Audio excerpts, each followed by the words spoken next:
Entonces, si nosotros nos vamos a la palabra, desde el Génesis vemos que Caín y Abel, ellos trataban de agradar al Señor, ¿cierto? Tratando de ofrecerle sacrificios. Pero entonces, si nosotros continuamos mirando en el estudio de la palabra, llega un momento en el que Dios ya le desagradan esos sacrificios. Leo la palabra en el nombre de nuestro Señor Jesucristo en 1 Samuel 15:22. Dice la palabra: y Samuel dijo, se complace Jehová tanto en los holocaustos y víctimas como se complace en que se obedezca a las palabras de Jehová. Ciertamente el obedecer es mejor que los sacrificios y el prestar atención que la grosura de los carneros. Entonces estamos viendo que a Dios ya no le agradan los sacrificios, ¿cierto? A Dios ya no le agrada que nosotros le ofrezcamos sacrificios, sino que le ofrezcamos obediencia. Y esto lo está hablando en 1 Samuel. En el transcurso de los siguientes profetas él lo habla también en Isaías, toca el tema, y ahora llega el gran sacrificio, que es el Señor Jesucristo en la cruz del Calvario. O sea, aún ratifica su palabra de que a él no le agradan los sacrificios porque ya recibió el sacrificio del Señor Jesucristo. Entonces, ¿él qué es lo que desea de nosotros? La obediencia. Pero entonces, cuando nosotros hablamos de la obediencia, directamente estamos hablando de una dependencia hacia Dios. Que acá viene el gran punto de la palabra, la dependencia hacia Dios. Este es el título de la palabra del día de hoy, la dependencia hacia Dios. ¿Y qué será depender de Dios? ¿Qué creen ustedes, mis hermanos, que sea depender de Dios? Cuando decimos dependemos de Dios. Que no dependemos de nosotros, sino de Dios. Es correcto, que no, así de sencillo, que no dependemos de nosotros, sino de Dios, dice el pastor. Amén. Pero ¿qué será no depender de Dios, sino de nosotros, sino de Dios? Entender que no es con nuestras fuerzas, ni lo que nosotros podamos hacer, ni nuestras habilidades humanas, sino es entender que Dios está obrando en todas las cosas. Y es que nosotros como hijos de Dios muchas veces, o bueno, el deseo, por decirlo de pronto de alguna forma, nos gusta ver milagros, ¿cierto? Nos gusta que uno ore por una persona que tiene X enfermedad y salga, nos gusta de pronto ver a veces esas manifestaciones del Espíritu. Pero a veces nos queda como difícil entender que Dios opera dentro de lo natural. Nos queda difícil entender a veces que Dios le estableció un límite al mar y el mar de ahí no se pasa. Hace unos años estuvimos en San Andrés y eso era algo que me causaba curiosidad. O en las playas, o sea, causa curiosidad el hecho de ver cómo el agua llega hasta la costa y no hay un muro gigante, no hay nada ahí. El agua llega hasta la costa y se devuelve. Eso es algo impresionante, o sea, está cumpliendo una orden que se le estableció, está obedeciendo esa orden. Quiere decir que Dios opera dentro de lo natural. La cadena alimenticia, por naturaleza, vemos como un animal se come a otro y el anterior a ese le teme al que sigue porque es una cadena alimenticia que Dios estableció. Entonces muchas veces como hijos de Dios queremos ver el poder de Dios obrando sobrenaturalmente, pero Él opera dentro de lo terrenal y dentro de lo terrenal Dios hace cosas sobrenaturales. Y no vemos lo natural, que es donde Dios siempre está orando. Entonces muchas veces llegamos, oramos, le pedimos a Dios y como no vemos que ocurre ese milagro o eso, ya empezamos o a dudar de la fe, o empezamos a dudar de la palabra, o empezamos a dudar si verdaderamente soy hijo de Dios, o vienen preguntas como si soy salvo, o vienen preguntas como si ¿será que estoy en pecado? ¿O será que estoy condenado? ¿Será que Dios no me oye? Entonces ahí recurrimos a nuestros pastores: pastor, ore por mí que usted Dios sí lo escucha. Y entonces puede que ora nuestro pastor y ocurre el milagro, como puede que no lo veamos tampoco materializado, pero debemos saber que Dios está orando dentro de lo natural. Vemos que Daniel oró y la respuesta no le llegó inmediata, pero ya había sido enviada esa respuesta y ya todo Dios lo estaba alineando para que hubiera esa realización material. Amén. Entonces debemos tener claro en nuestra mente que Dios no es solo sobre cosas sobrenaturales, que la paz que Dios nos da también es de Dios. Cuando nosotros estamos atravesando una dificultad y tenemos paz en nuestro corazón, ¿quién es el que está orando en esa paz? Dios, no somos nosotros. Cuando podemos despertarnos de nuestra cama cada mañana, poder sentir el frío, poder sentir el calor, poder tener hambre, poder sentarnos, degustar un desayuno, ¿quién es el que está orando detrás de eso? El Señor Jesucristo, Dios, ¿cierto? Cuando nos subimos a un bus, no conocemos al conductor de ese bus, o a un taxi, no conocemos para nada la vida de ese conductor de ese taxi, y le decimos que nos lleve a determinado lugar, ¿qué estamos haciendo ahí? En ese momento estamos confiando en ese conductor, ¿cierto? Porque si el conductor le pasa algo o se desvía o se estrella o algo, ¿quién es el que va a sufrir? Nosotros, ¿cierto? Los que van ahí en ese vehículo. Entonces nosotros siempre estamos confiando en algo o en alguien. Siempre vamos a tener la confianza. Cuando llegamos a un restaurante y nos sentamos, es tan sencillo como decir eso, nos sentamos en una mesa y pedimos, no sé, el plato que nos gusta más, frijoles, garbanzo, bueno, el arroz, lo que pidamos. Estamos confiando en ese mesero, ¿cierto? En el cocinero. Estamos confiando en todas esas cosas, ¿cierto? Porque le pueden haber echado un polvito a la comida, uno no, ¿qué va a saber? Entonces siempre va a haber esa confianza, siempre va a haber esa dependencia. Pero entonces, si como seres humanos dependemos de otras personas, ¿por qué como hijos de Dios no vamos a aprender esa plena dependencia de nuestro Padre Celestial? Es necesario que aprendamos a depender de Dios en todo instante. En una parte en la palabra de Dios dice el título que quién es el más grande en el reino de los cielos. Y ellos se preguntaban quién sería el más grande en el reino de los cielos. Y en ese momento el Señor Jesucristo, ¿qué hizo? Tomó un niño y lo trajo frente a él y les decía a los discípulos, a los que estaban ahí presentes, que si no se hacían como niños, que si no volvían a ser como niños, no tendrían parte en el reino de los cielos, no podrían entrar al reino de los cielos. Y venía a mí cuando pensaba en este pasaje, en esta historia. Yo tengo un bebé, para los hermanos de las redes sociales que no saben, un bebé chiquito, pues debe ser chiquito, ¿no? No va a ser grande. Amén, gloria a Dios. De año y 3 meses. Y me causa curiosidad el hecho de que el bebé se acuesta a dormir y la mamá está ahí detrás. Se despertó y la mamá está ahí. El bebé medio se movió a las 2, 3 de la mañana y la mamá está ahí. O sea, el bebé tiene una dependencia plena hacia la mamá. Si la mamá le quiere cambiar el pañal, se lo cambia, y si no, el bebé dura con el pañal sucio todo el día. Si la mamá lo quiere dejar golpear, se golpea el bebé, y si no, no se lo permite, ¿cierto?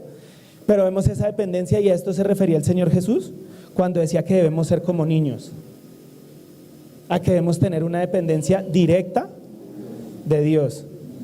Porque así como la mamá siempre está cuidando a su hijo, Dios siempre está cuidando a sus hijos. No es casualidad, y la palabra dice que todo lo que vemos es sombra de lo que había de venir, pero el cuerpo es de Cristo, ¿cierto? Todo lo que está en el Antiguo Testamento. Y todo lo que vemos terrenalmente es sombra de lo espiritual. La relación de un padre hacia su hijo es sombra de la relación de Dios hacia sus hijos.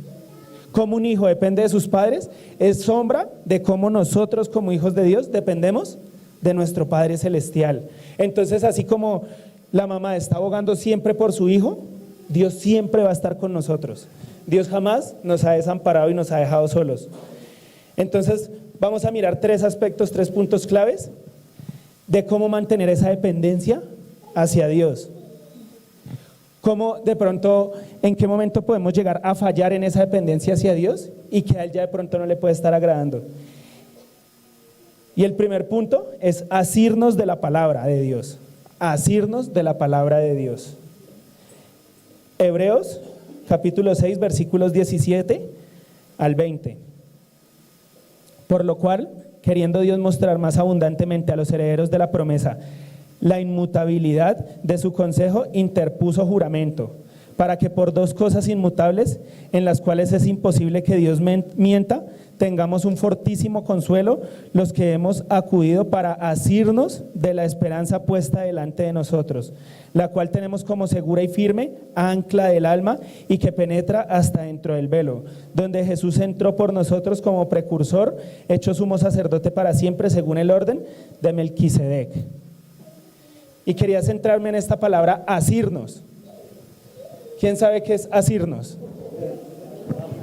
Amén. Lo averiguo, hermano, amén.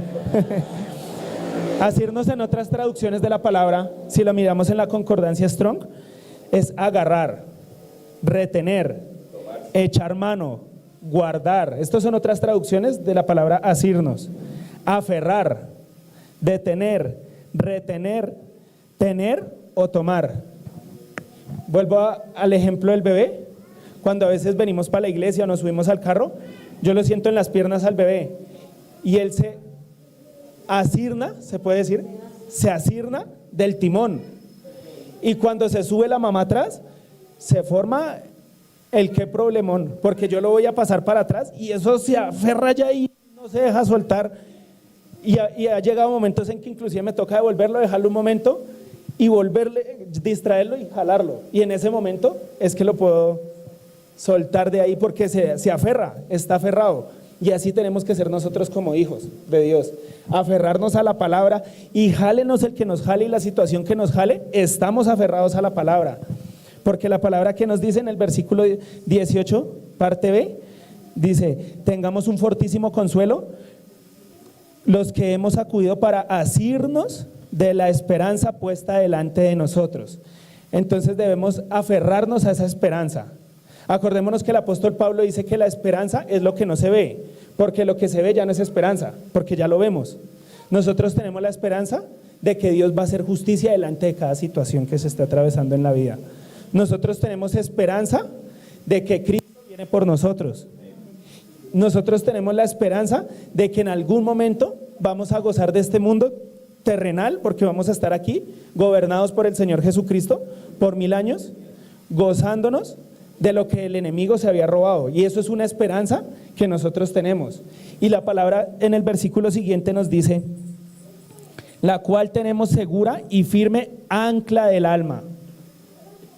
Es como un barco, ¿no? Cita la palabra ancla porque pues este contexto, aunque no se sabe el autor del libro de Hebreos, el contexto histórico en el que está ocurriendo, se vivía mucho de la pesca.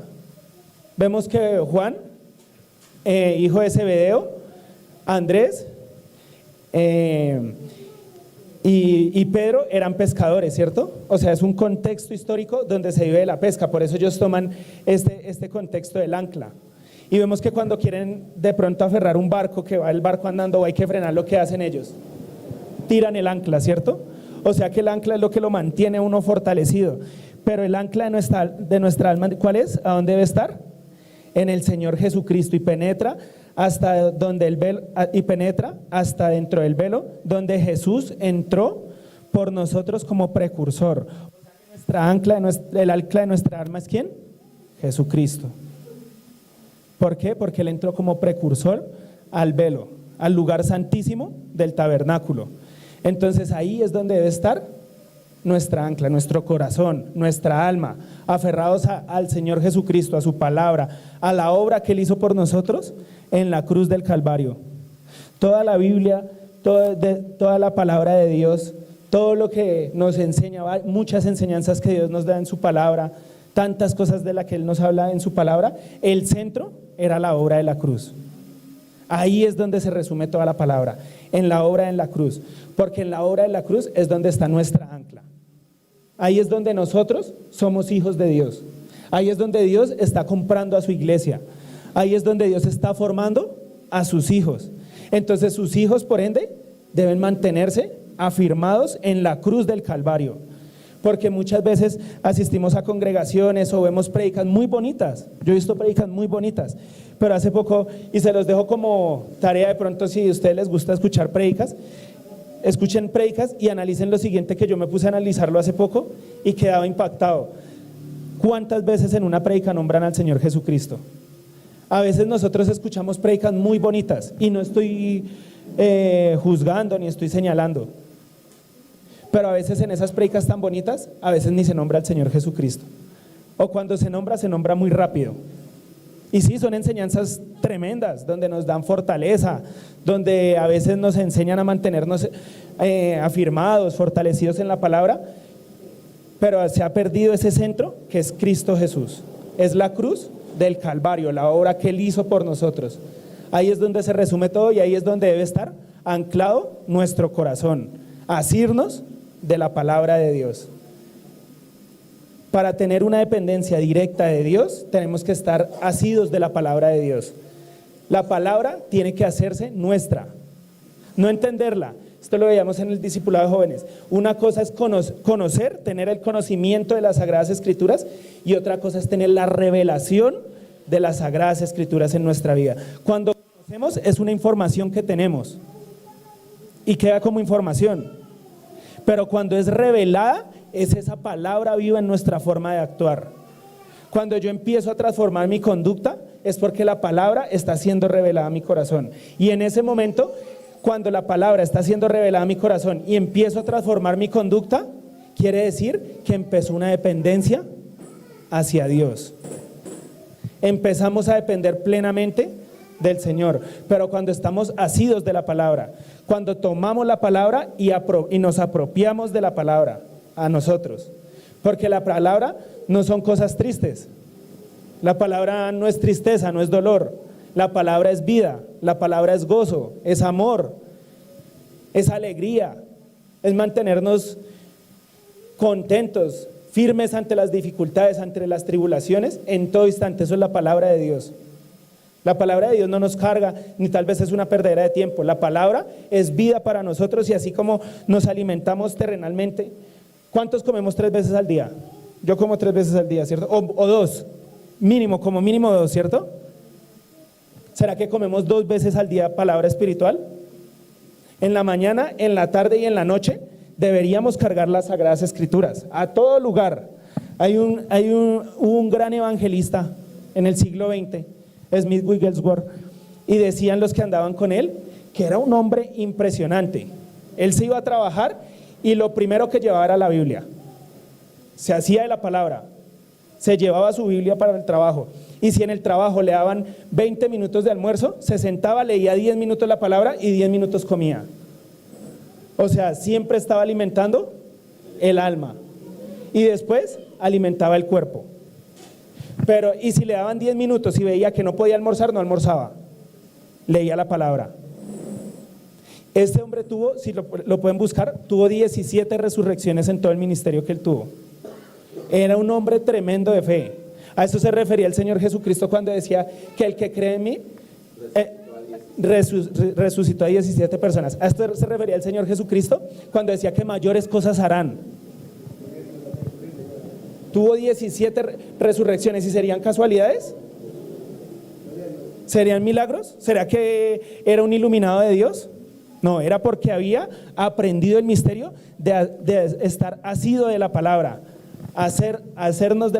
tomar la palabra de Dios, amén, asirnos de la palabra del Señor.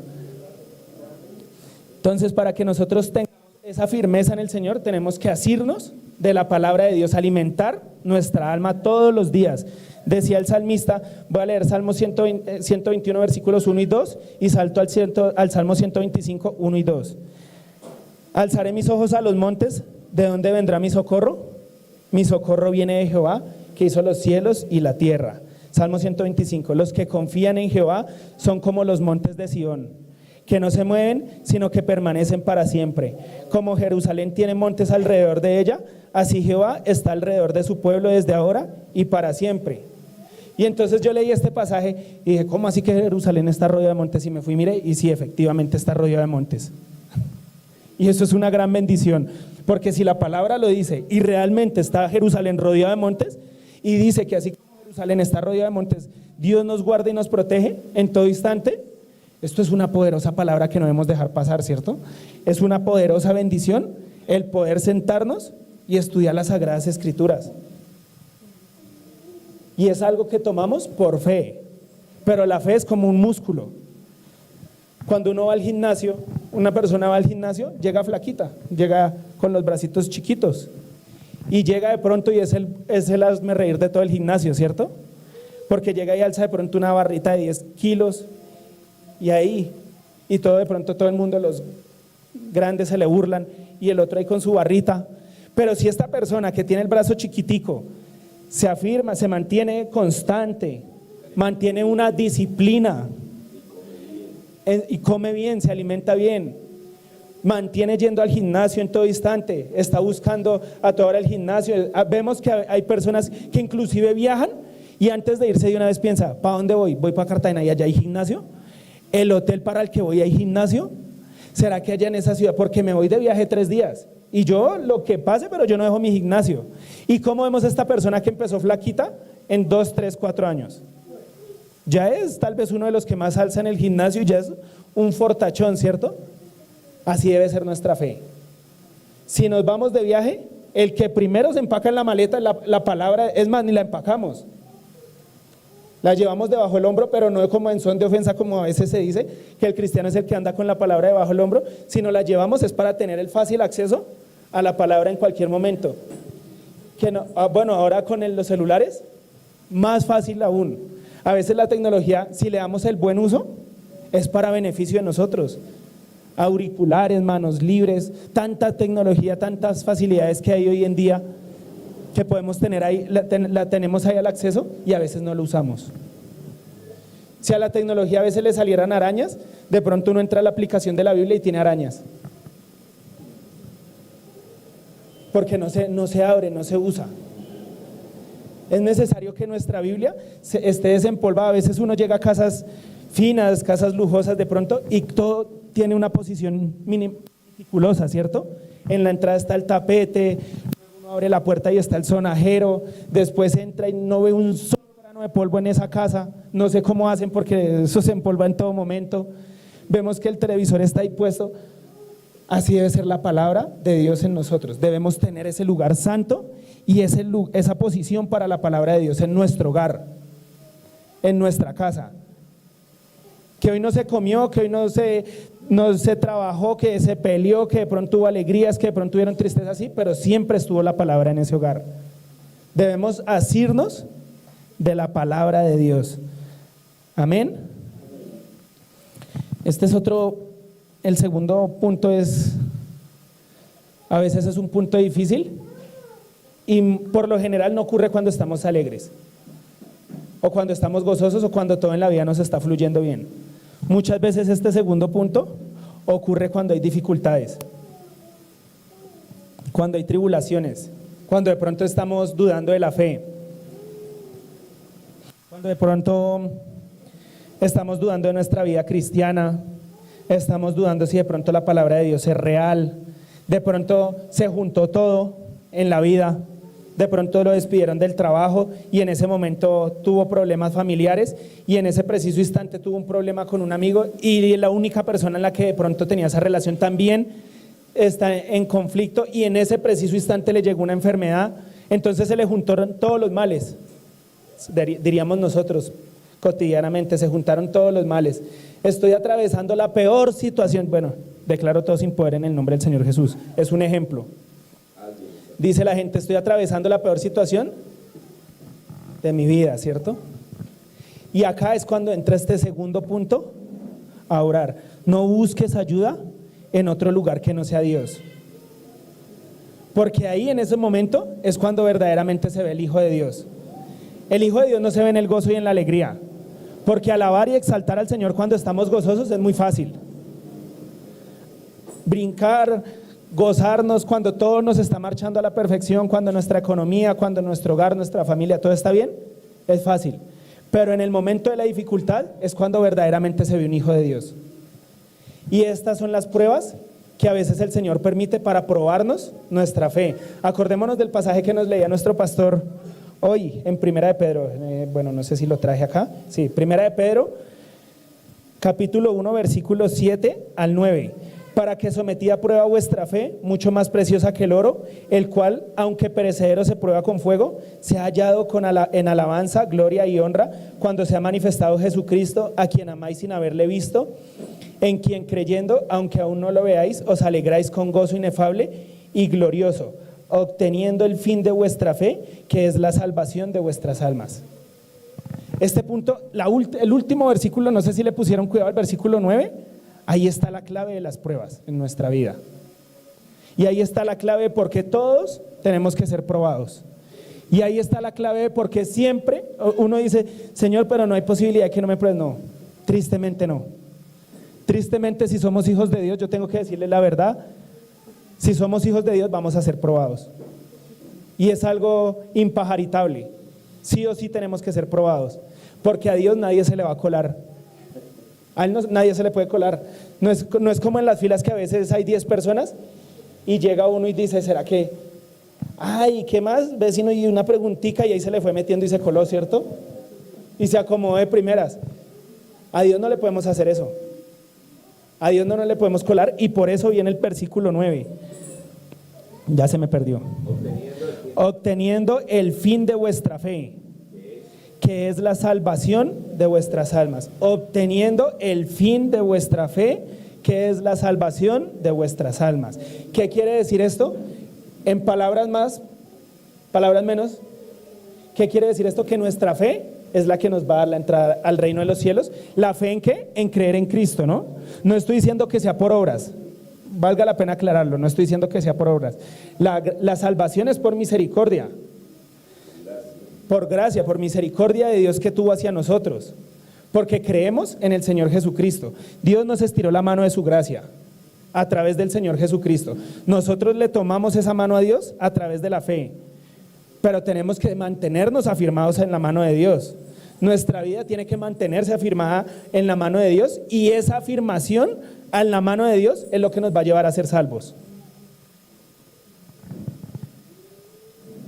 Entonces debemos tener cuidado de a quién le pedimos ayuda en el momento de la dificultad. Y esto me lleva a una historia en Segunda de Reyes, capítulo 1. Vemos que está acá hablando acerca de Ocosías. Bueno, leo estos 4 versículos y ya les cuento la historia. Y Ocosías cayó por la ventana de una sala de la casa que tenía en Samaria, y estando enfermo envió mensajeros y les dijo: id y consultad a Baal Zebud, Dios de Ecrón, si he de sanar de esta mi enfermedad. Entonces el ángel de Jehová habló a Elías Tibista, diciendo: levántate y sube sube a encontrarte con los mensajeros del rey de Samaria y diles: no hay Dios en Israel, que vais a consultar a Baal Zebud, Dios de Ecrón. Por lo tanto, así ha dicho Jehová: del lecho en que estás no te levantarás, sino que ciertamente morirás. Y Elías se fue. Entonces vemos que Ocosías acaba de llegar rey de Israel, acaba de morir Acab. Él tomó el reinado de Israel del norte, con su capital en Samaria, por eso lo vemos ahí. Entonces él está en una ventana, solo nos dice que él cayó de esa ventana, y en ese momento que él cae, ¿qué tenía que hacer él? Está en una dificultad, tal vez parapléjico, no sé, cuadrapléjico, la palabra no me dice cómo está, pero no está bien. Él no está bien. Y en su corazón entró la duda, si será que se va a sanar o será que no. Entró ese temor, entró esa incertidumbre, si se va a sanar o será que no. ¿Y él qué tenía que hacer? Arrodillarse y pedirle a Dios. Y así de pronto en ese momento no escuchara la respuesta, tener la fe de que Dios ya está orando. Porque la palabra dice que los ojos de Dios están sobre los justos y sus oídos atentos a las oraciones de sus hijos. Entonces él tenía que saber que Dios ya iba a orar y que Dios ya le iba a dar la sanidad. Pero él, ¿qué hizo? Él no se conformó con lo que dice la palabra, que es otro punto importante, conformarnos. Él no se conformó con lo que dice la palabra, sino que hizo, se fue a consultar a dioses que no eran el verdadero Dios.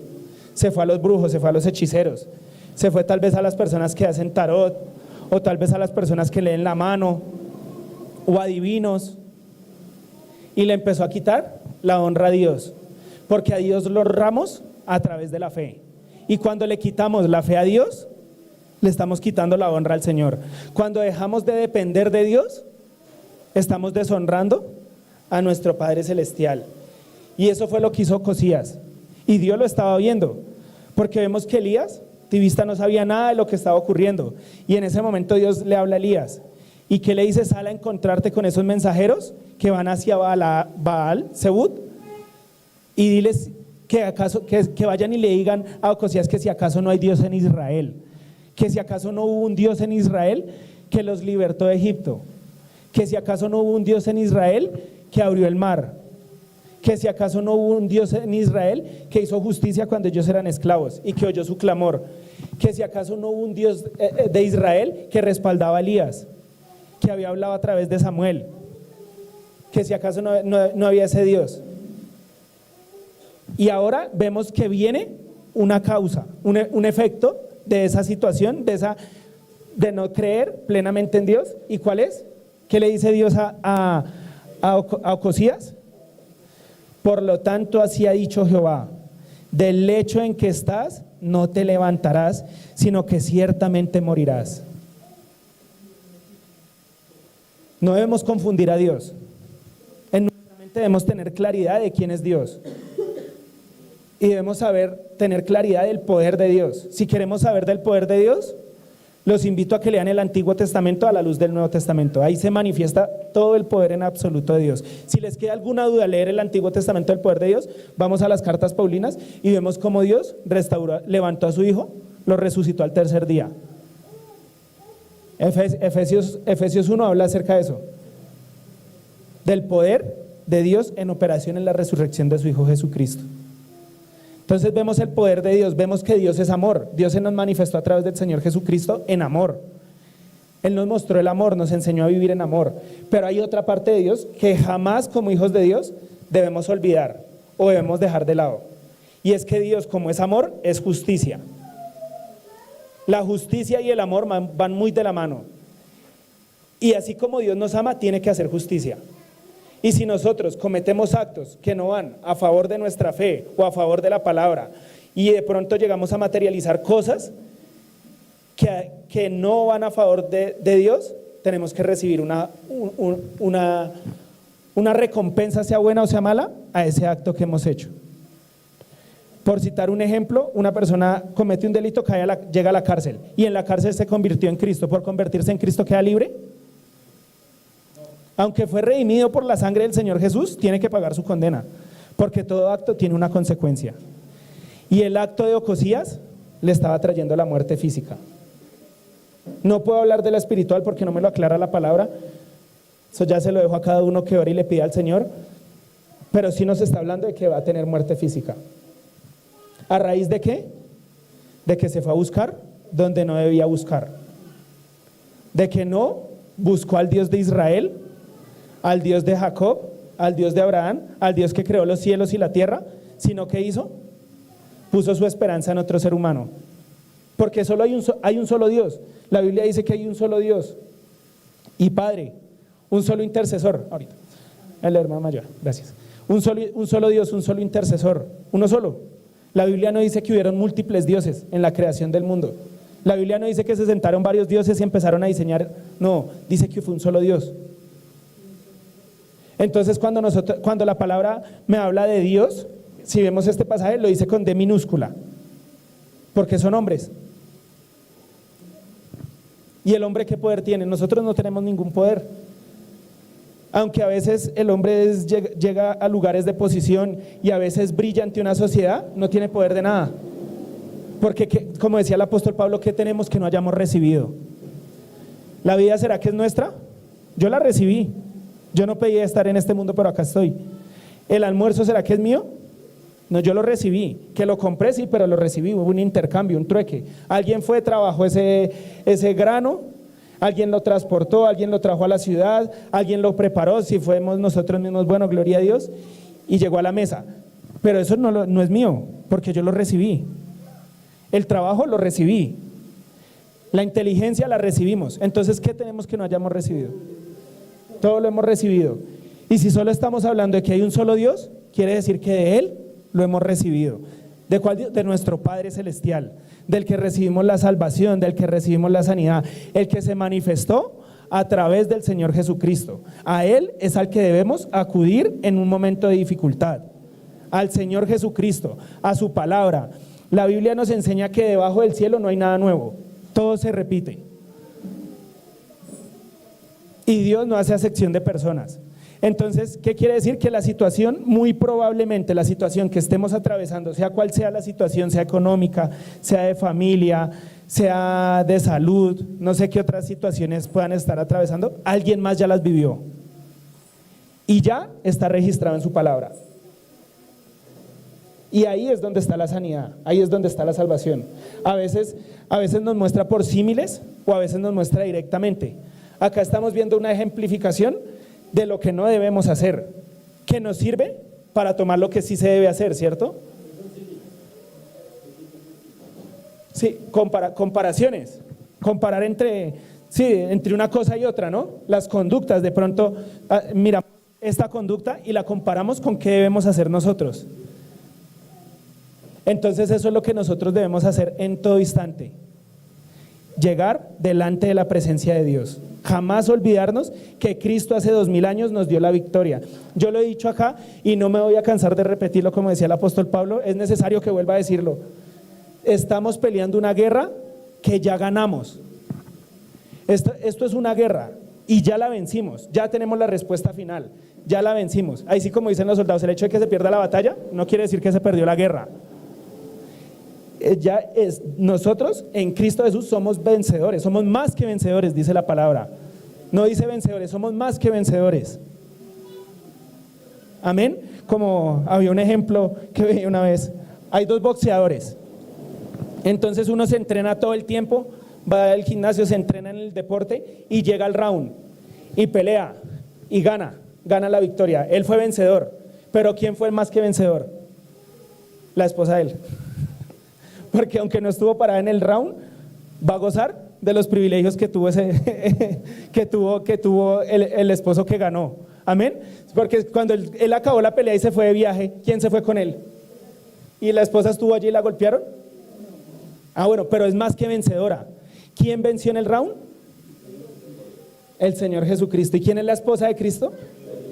Entonces somos más que vencedores. Pero a veces dejamos ir solo de viaje al esposo, o a veces descuidamos al esposo. Una buena esposa, ¿qué hace? Cuida a su esposo. Una buena esposa está pendiente de su esposo. Yo no puedo estar pendiente de que Cristo coma, no puedo estar pendiente de estas cosas, pero ¿cómo lo estoy honrando yo a Él? Buscando de su palabra, confiando en Él, sabiendo que Él es mi proveedor, no yendo a buscar la paz o las bendiciones en otro lugar, sino estando en el hogar. Hay del hombre que está en adulterio, ¿no? O el hombre que está en fornicación. En adulterio, hablemos del adulterio, tiene su esposa, tiene su hogar conformado y se va a buscar lo que no se le ha perdido. Los hijos de Dios tenemos nuestro hogar conformado. Somos la esposa y Él es nuestro esposo. Esto viene en similitud al pueblo de Israel. En el pueblo de Israel la tradición es diferente a la que nosotros tenemos hoy en día. Cuando alguien se va a casar, primero se analiza las familias y dice, bueno, él es el esposo, ella es la esposa, miramos las familias, sí concuerda en todo aspecto, listo.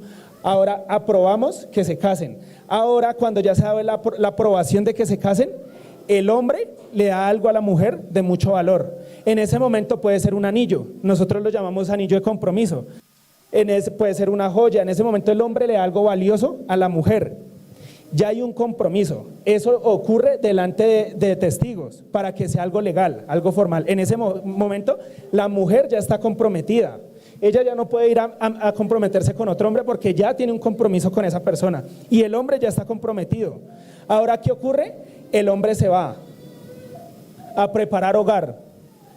A esto es a lo que se refiere la Biblia cuando dice que María estaba desposada. Ella estaba desposada, ella ya tenía un compromiso. Tenía un compromiso y entonces él se va, el marido se va a preparar hogar, pero la mujer queda comprometida. Y acá entra una labor importante de la mujer.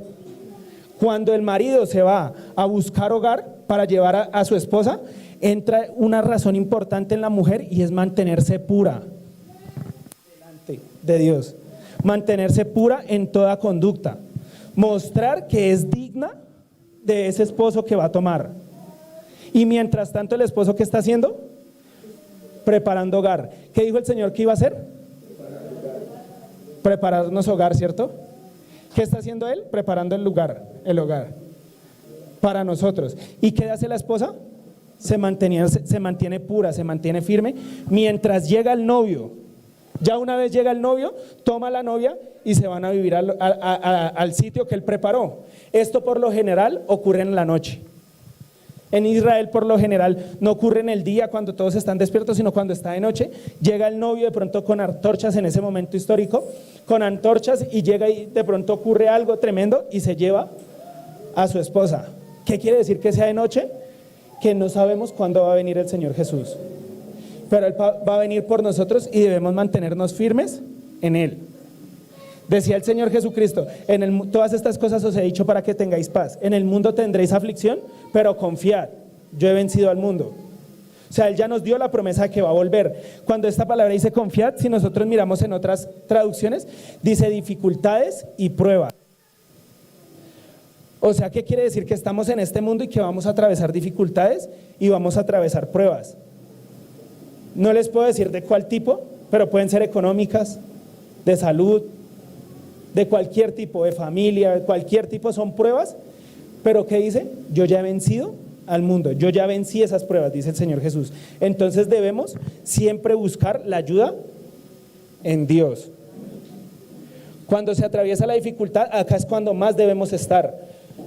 Que pasa determinado tiempo y no sé qué pasa, no siento el Espíritu Santo, me arrodillo a orar y no quiero orar, me siento como apagado. Más debemos estar aquí. Porque la Biblia dice, no deis lugar al diablo. Someteos pues a Dios, resistid al diablo y huirá de vosotros. ¿Pero qué dice de primeras? Someteos pues a Dios, porque siempre nombramos lo otro, ¿no? Resistid al diablo y huirá de vosotros. Sí, pero le estamos quitando la parte importante. Someteos a Dios. Sometámonos a Dios. Ahora, desde la posición en Cristo Jesús, ¿qué hacemos? Resistimos al diablo. No lo resisto desde mi posición humana, o no lo resisto dudando de la fe, o no lo resisto dudando de Cristo. Lo resisto desde la posición en Cristo Jesús, con la palabra. Cuando el Señor Jesucristo fue tentado, ¿qué decía? Le citaba la palabra a Satanás, ¿cierto? Escrito está. En Lucas 4, versículo 13, después de que acaba las 3 tentaciones que tuvo el Señor Jesús, narrada por Lucas. Acordémonos que él lo que hace es un recuento histórico. Él habla con las personas que vieron al Señor Jesús. Él no fue testigo ocular del Señor Jesucristo, pero él lo que hace es hacer la recopilación de historias y las plasmó en las Sagradas Escrituras. Amén. Dicen que en la historia la mayor investigación que ha ocurrido, que ha existido, es la de Lucas.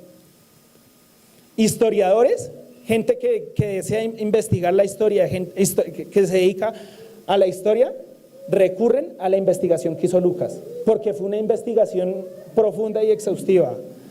Y nos dice Lucas en 4:13, dice, cuando el diablo terminó de tentar a Jesús, lo dejó hasta la siguiente oportunidad. Esto es otra versión. Lo dejó hasta la siguiente oportunidad. O sea, ¿qué quiere decir eso? Que en todo momento debemos estar aferrados a Dios y no debemos buscar en otro lugar, sino ¿en quién? En nuestro Padre Celestial, en oración, en palabra, en comunidad, porque Cristo no nos dejó solos. Cristo no dejó una sola persona, Cristo dejó un cuerpo, donde el cuerpo funciona en armonía. El cuerpo lo dejó liderado por un pastor, por unos pastores, gloria a Dios. Dejó un organigrama, que es un organigrama, un orden jerárquico, donde están nuestros pastores, donde están nuestros líderes y donde vienen las ovejas. Entonces, como hijos de Dios, si estamos atravesando una dificultad, ¿qué hacen yendo a sitios donde no debemos ir?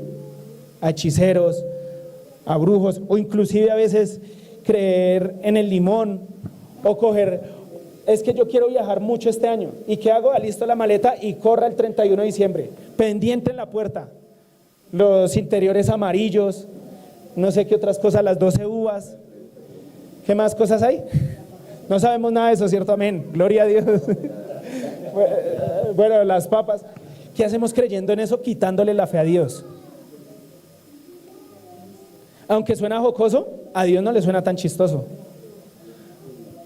Aunque una persona, nosotros la vemos corriendo con la maleta por la cuadra y nos reímos, a Dios no le da risa eso, a Dios le da tristeza. Y a Dios le da dolor ver a sus hijos buscando donde no está la bendición.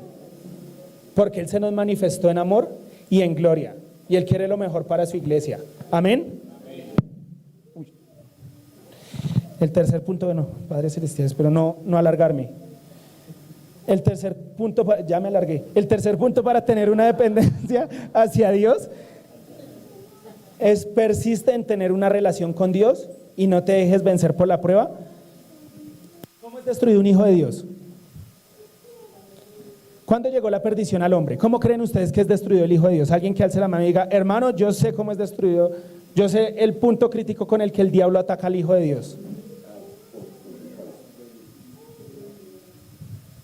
Por debilidades, dijo, ¿quién da más? Por ahí va. ¿Cómo? El pecado. ¿Cómo más? ¿Qué genera el pecado? Temor. El pecado genera temor. Uy, ¿cómo así, hermano? Vámonos a Génesis capítulo 3, versículos 8 y 10. Me salto el 9. Y oyeron la voz de Jehová Dios que se paseaba en el huerto al aire del día. Y el hombre y su mujer se escondieron de la presencia de Jehová Dios entre los árboles del huerto. Mas Jehová Dios llamó al hombre y le dijo: ¿dónde estás tú? Versículo 10. Y él respondí: oí tu voz en el huerto. ¿Y tuve qué? Porque estaba desnudo y me escondí. ¿Qué acababa de hacer el hombre? Pecó. ¿Y qué hizo cuando pecó? El temor. Eso es lo que genera el temor, eso es lo que genera el miedo. Escondernos. Y esa es la arma que Satanás usa contra los hijos de Dios. Por eso dice la palabra en Santiago que una vez el temor ha dado, el pecado ha concebido y ha dado a luz, que genera muerte. El hombre, en vez de buscar a Dios en ese instante que pecó, y apenas escuchó la voz de Dios, ir corriendo y arrodillarse delante de él y confesarle que había cometido pecado, ¿qué hizo? Se escondió. Atravesó una dificultad y dejó la iglesia.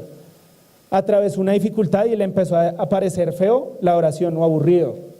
Empezó a sentir que perdía el tiempo. Empezó a sentir que en esa dificultad económica, cuando va y mira el bolsillo y tiene tal vez unas monedas, empezó a sentir que estaba perdiendo el tiempo en oración y tuvo miedo, ¿no? Porque eso lo que genera es miedo. Nosotros somos seres por naturaleza que nos gusta estar en sitios seguros. Vemos, por ejemplo, cuando se desata la delincuencia, que hay miedo, ¿no? Empieza a levantarse ese miedo. En el 2019 no sé si se acuerdan de esas protestas que hubieron. ¿Qué era lo que hacían? ¿A qué se recurría? Al miedo, a sembrar miedo al pueblo. Porque a través del miedo es que se controla una persona. Y cuando se controla una persona a través del miedo, nuestra entrega, que debe ser hacia el Señor, nuestra dependencia, empieza a ser hacia el miedo. Y empezamos a orar y a hacer cosas que no van conforme a la palabra de Dios. Como hijos de Dios debemos entender, como dice una canción, que no somos hijos del temor, sino somos hijos de Dios. El temor ya se fue. Hace un tiempo estábamos en oración acá en la congregación y Dios daba una palabra acerca del temor. No sé, bueno, alguien la debe recordar, el Espíritu Santo lo traerá a memoria. El temor, cuando se apodera de una persona, frena. El temor no exalta ni engrandece. El temor lo que hace es humillar a una persona y reprimirla. Y Satanás, a través del temor que le siembra a un hijo de Dios, lo tiene por debajo de los pies. Lo ha puesto a comer polvo. Hay hijos de Dios que a través del temor están comiendo polvo. Cuando, ¿quién es el que debe estar abajo de nosotros? Hermano, ¿me colabora? Por favor. Gracias, hermano. En gloria a Dios. Debemos aprender a mantenernos afirmados en la palabra de Dios y renunciar al temor. ¿Qué pasó cuando Pedro estaba en la barca? ¿Cierto? Viene el Señor Jesucristo allí a Galilea, ve las dos barcas, entonces una es de Pedro, otra es de Juan, el hijo de Zebedeo, bueno, y el hermano de Juan, Andrés, si no estoy mal, y llega el Señor Jesucristo, se monta a la barca de Pedro, predicó, él primero les dio la palabra, predicó, luego ¿qué le dijo a Pedro? Ve y lanza la red, y le dice: Señor, estuve toda la noche allá, y no pesqué ni un solo pez, pero en tu nombre echaré la red, en tu palabra echo la red. Y se fue Pedro y lanzó la red, y en ese momento que lanzó la red, se llenó esa red de peces, los peces que Pedro no pescó en toda la noche, los peces, porque fue planeado por Dios, fue planeado por el Señor Jesucristo. Ellos tenían ahí su plan en contra de Pedro. Eso de que Pedro no hubiera podido pescar en toda la noche no fue casualidad, eso fue que Dios tenía su plan ahí casado. Se habían sentado los dos y habían hecho el plan para que Pedro no pescara. ¿Para qué? Para después sorprenderlo, para después mostrarle su grandeza, para después mostrarle su gloria, para después mostrarle que él verdaderamente era el Hijo de Dios. Y se va Pedro y saca esa cantidad de peces. Yo creo que eso le brillaban los ojos, porque tal vez si era pescador en ese momento, no creo que hubiera sido millonario, de pronto no tendría para comer, no tendría el sustento, y estaba preocupado, estaba temeroso, y llega el Señor Jesús a predicar y dice: ay, yo con estas dificultades, y viene este hombre a predicar, yo lo que necesito es comida, yo lo que necesito es alimentarme, yo no necesito que me prediquen, yo necesito es comida, llenar mi barriga.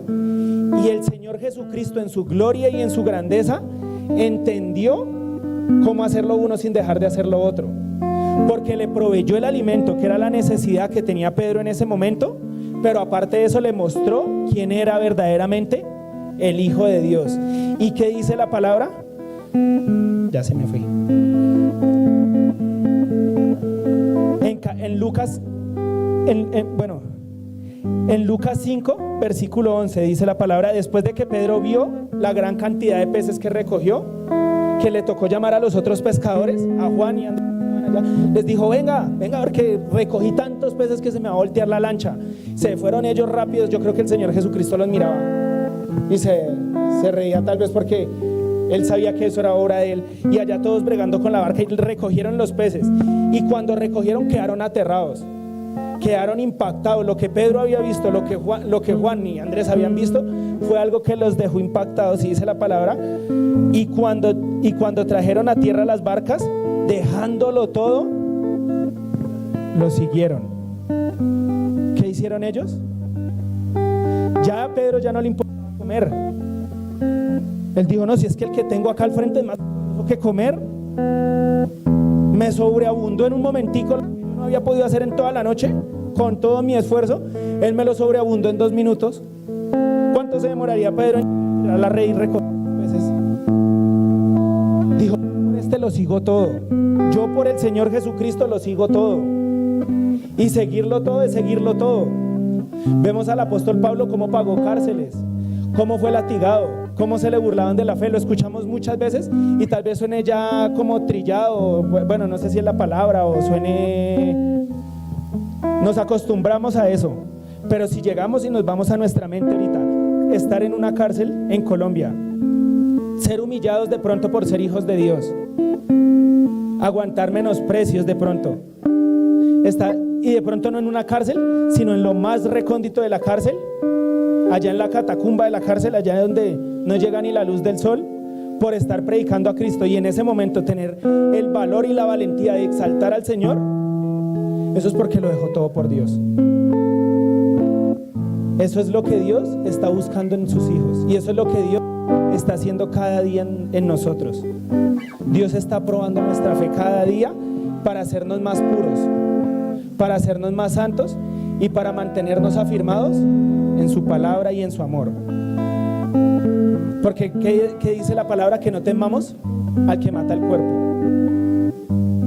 sino que tengamos temor al que mata el cuerpo al que mata el cuerpo y el alma la condena. O sea que nuestro temor debe estar en Dios. Y si sentimos temor de alguna cosa que hacemos, lo que hicimos al momento de empezar la oración, a veces se ve como muy religioso, a veces se ve como el hermano se alocó, pero nosotros tenemos autoridad. Aquí yo os doy potestad de hollar serpientes y escorpiones, y sobre toda fuerza del enemigo, y nada los dañará. Tenemos que pararnos en esa posición en Cristo Jesús, creyendo que tenemos esa autoridad, y echar fuera todo temor, porque el temor no se puede apoderar de nosotros. Nosotros no podemos empezar a orar por temor y perder esa dependencia que Dios está queriendo que tengamos hacia Él. Tal vez por una situación de la vida, tal vez por una mala decisión, tal vez por circunstancias de la vida. Hay un libro conocido tal vez que dice que por qué le pasan cosas malas a la gente buena. Creo que todo el mundo lo ha escuchado, ¿cierto? Yo les puedo decir que siempre a la gente buena le van a pasar cosas buenas. Que está atravesando una circunstancia de dificultad es diferente, pero en esa dificultad, en esa circunstancia de dificultad, le están pasando cosas buenas.